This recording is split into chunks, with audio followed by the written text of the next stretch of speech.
You've tuned into The Mountain Gardener with your host, Ken Lain. Gardening, it can be challenging, but with these simple insider tips, you'll reap huge rewards. Now, let's tune into today's Mountain Gardener with Ken and Lisa. And welcome to this week's edition of The Mountain Gardener. Your host, Ken Lain, here every week talking about the landscapes of northern Arizona. And we are in the peak of the planting. May is the peak of the planting season. This is when all the gardeners are out putting plants in, and all the departments. So at a garden center, we have a tree department. So trees have been going in since they go in 12 months out of the year. So evergreens in the winter, fruit trees in the early spring. Now it's all the blooming trees. Then it'll be shade trees, then autumn trees. They're all the time going. Perennials, pretty much, it changes up. The perennial department, things that come back year after year. It's a growing trend. Lots more people like to plant it once and done. Plant it and it comes back for years. Then there's the annual department, that is flowers that bloom like crazy and then they die in the winter.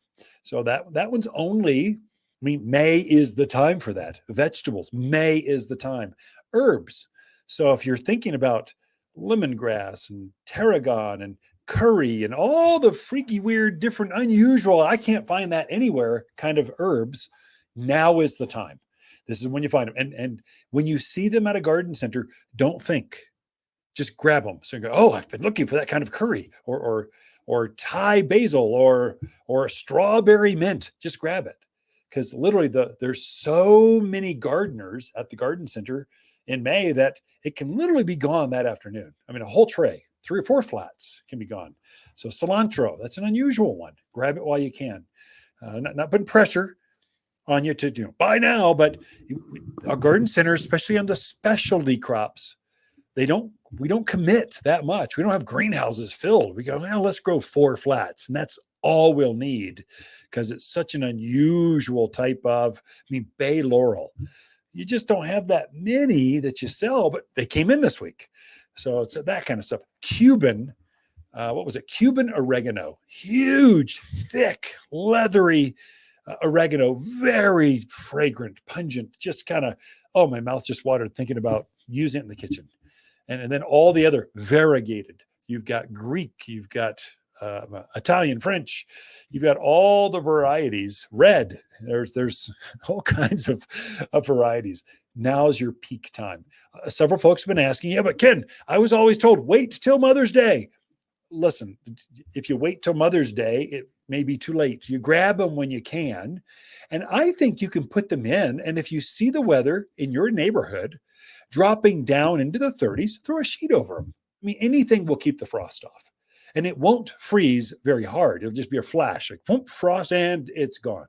So it's pretty easy to protect plants this time of year. And most plants don't really care. Like herbs, most herbs, except for basil, they don't care if it gets cold. They're happy. They're fun. Strawberries love the cold. Cabbage, love. Broccoli, cauliflower, love the cold. Some things, maybe, eggplant's a little more sensitive, but I think you could put that in now and it would start to grow quickly. If you look at the weather forecast, first part of May, basically through May, it's 70s. And the nighttime temperatures are 40s. That's like the perfect growing weather. You couldn't ask for better gardening weather, whether it's for annual flowers, herbs, vegetables, perennials, tree shrubs. They're all lilacs are in full bloom. The roses are here at full glorious bloom. And now it's okay to plant them now. Some things, really be careful with your vegetable crops. They take some richness, some good soil. And if you're just throwing them into the same old soil you've had, just turned it once, you should probably add some nutrients, at least a fertilizer. So at least put a vegetable food and blend that in. I would say even add some organic compost. So we make a premium mulch. It's just a composted down to a 1/4 inch minus, is made to enrich the soil, feed the worms, help things root out faster. Add some. If you're doing containers and raised beds, I would say add some potting soil. So we make our own potting soil. It's not Miracle Grow or any of that kind of stuff. We make something that's better for here. It's made for here to grow plants that are grown here. And so that's a soil that we start our cuttings and seed in. and it is magical. It really makes things grow fast. If you give a plant more of what it's grown up into, it's just going to go, wow, this is a great place. I like this. Let's just grow. And they take off. And so another little secret or tip, besides the fertilizer, enriching some soil again. Don't just throw it into old soil. And if you've got old roots and last year's plants and sticks and twigs, that is not good. You do not want that at the root level of your vegetable garden. It will affect, as those things compost, they take nutrients away from the plant and they leave the plant wanting. So your production, your tomatoes will be smaller. You have less cucumbers. The squash won't form as easily. And so you want to thin or filter some of that out. What I also do, so I'm digging my plants, I'm getting a bottle of, or a canister of Aqua Boost crystals. Now, these are polymers, so they swell up and hold like 200 times their weight in water. Super helpful in raised beds, containers, or just in the ground. It really takes the edge off those plants. We have such extremes between daytime temperature and nighttime temperature. The plants have a hard time with that.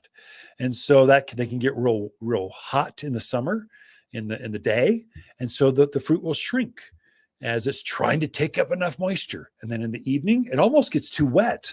As we cool, we'll drop 30, 40, 50 degrees from daytime to nighttime temperature. And so that messes with plants and they're trying to adjust. And so AquaBoost, it regulates the moisture at the root level. So the plants, when it needs moisture, those crystals release the water back to the plant. And when they don't need it, they absorb it up. So it kind of evens it out. Also adds some air. There's a lot of things that happen.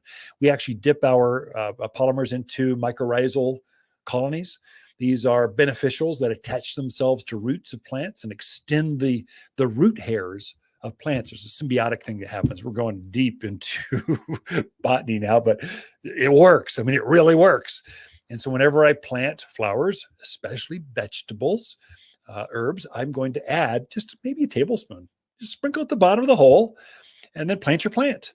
Then as you water, those crystals will swell up, release the mycorrhizal colonies, and the plant it'll start regulating the temperature. Really plays out well when it's June. June is a hot month. It's terribly dry. There's a prevailing southwest wind. You've got brand new foliage. And so that's where if you can regulate or help the plant keep up with the daytime moisture needs, it's a game changer for your plants. They'll start to produce faster. They'll set fruits better. And so that's one thing that I do for my vegetables that it really has made a difference. Tomatoes are notorious for having thick skins or cracking skin. That takes that just completely takes that whole issue out. AquaBoost crystals, it's magical. Fertilizing regularly. What else would I do? Cage. You need to cage. At the bottom of the hour, I don't have time to explain it now, but there's basically 3 types of tomatoes. I'll explain those in details, and that'll help you. Which ones do I add a cage, and which ones, it doesn't really matter. There's different varieties. And so for sure, if in doubt, if you're square foot gardening or high density gardening, cages are your friend. Stakes are your friend. Using the edge of the pot, having those cucumbers trail out over there, so it can spread out, not taking up space in the main garden, but spread out over the gardens. Strawberries, I do that a lot with strawberries. Around the outer edge of a container or pot, they're just pretty plants. Dark green, rich foliage, pretty flower, puts on a fruit that is delicious, or it's just beautiful.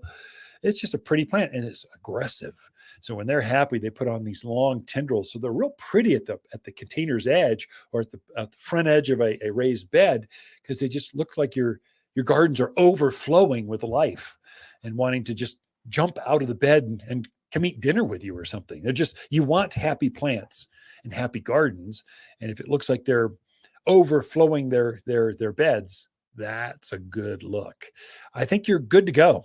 You can plant now. I think you've got a great selection. You've got poblanos. You've got all the fun ones that will run out at the end of the month. If you're waiting, we'll run out of some of those. We will always have, mainly, I think, zucchinis, jalapeno peppers, celebrity tomatoes, but some we don't. So anyway, that's it for this segment.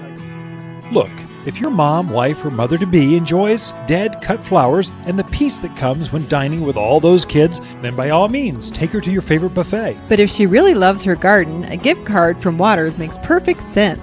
In reality, you're giving her 90 minutes of peace and quiet while she shops for her own flowers. Waters Garden Center, 1815 Iron Springs Road in Prescott, the place where people who love their gardening moms love to shop. For a more fruitful garden, increased success in the landscape that just feels better, then tune in daily to the Mountain Gardener podcast. Subscribe through your favorite podcast streamer or visit watersgardencenter.com.